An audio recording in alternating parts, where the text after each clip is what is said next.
And tonight, the party continues. It was the exclusive party for 200 close friends and family given by Prince Charles at Frogmore House. The newly married royal couple traveled in style. Meghan in a Stella McCartney evening dress of silk crepe. Her shoes with soles of baby blue. That's a bridal tradition, you know. Something old, something new, something borrowed, something blue. Old and open-top classic, 1968. Vintage Jaguar converted to electric power. Harry driving the 2 miles to Frogmore House.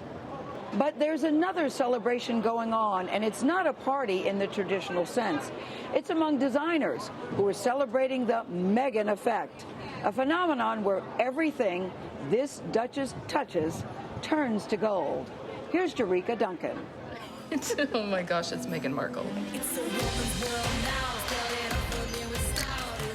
Long before Meghan met Harry, she was a fashion influencer. I wonder what she's wearing. Something that Canada's largest women's retailer, Reitmans, understood when they designed a huge ad campaign around Meghan.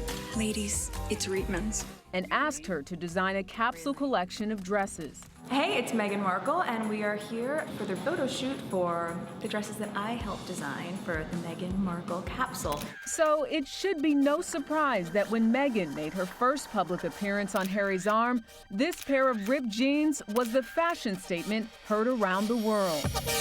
The whole concept of someone marrying into this family and wearing ripped jeans was so shocking. New York Times fashion director and chief fashion critic Vanessa Friedman says that the Duchess-to-be was just being herself. This girlfriend who was an actress, living in Canada, American, biracial, divorced. And if that wasn't enough, to publicly put a big sign on her head. She's wearing her ripped jeans. You know, I think they thought, you know what, this is us, we're different, we're going with it. But that's not all, says Friedman. Meghan clearly knows the power of celebrity. There is Meghan. And how it can help small brands make big impressions. She wore Rip Mother jeans, a sort of a big Everlane leather tote. The traffic to those websites went through the roof. Everlane had a wait list of 20,000 for the tote. Mother had to create a wait list for their jeans, which, by the way, are not cheap, $228. The Everlane tote bag Meghan chose to carry that day is less expensive at $165. But the bag was more than a fashion statement. Everlane's mission is to make quality, affordable clothing using only factories that provide a fair wage and safe environment.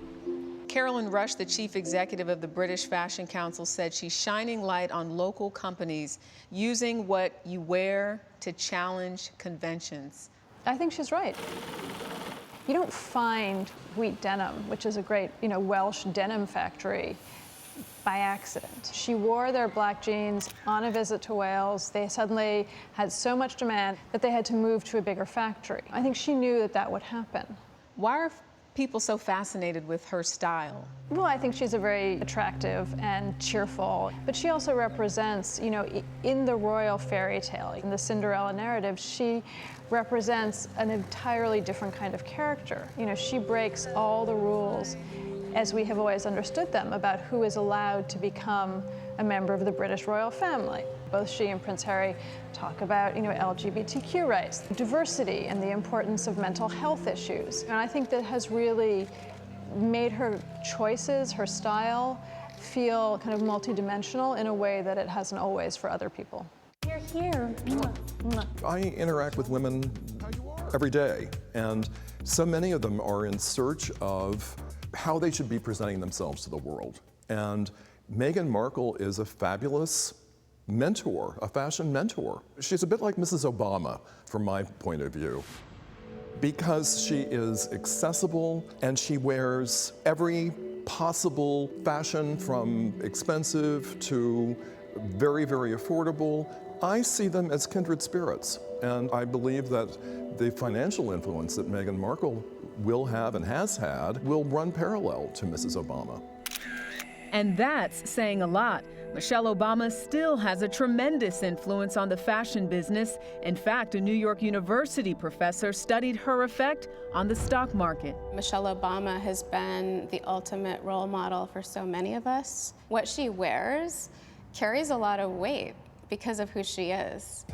Clothing designer Michelle Smith should know. Well, hello, everyone. When Mrs. Obama was seen wearing this white jacket designed by Smith for her label Millie, the jacket sold out.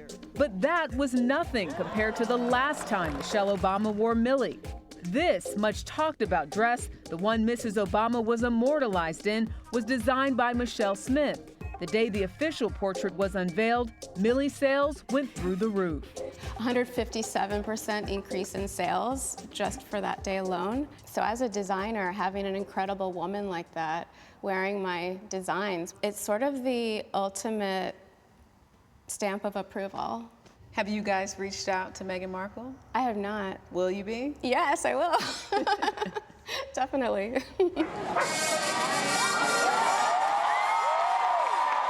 Meghan is expected to boost the British economy overnight.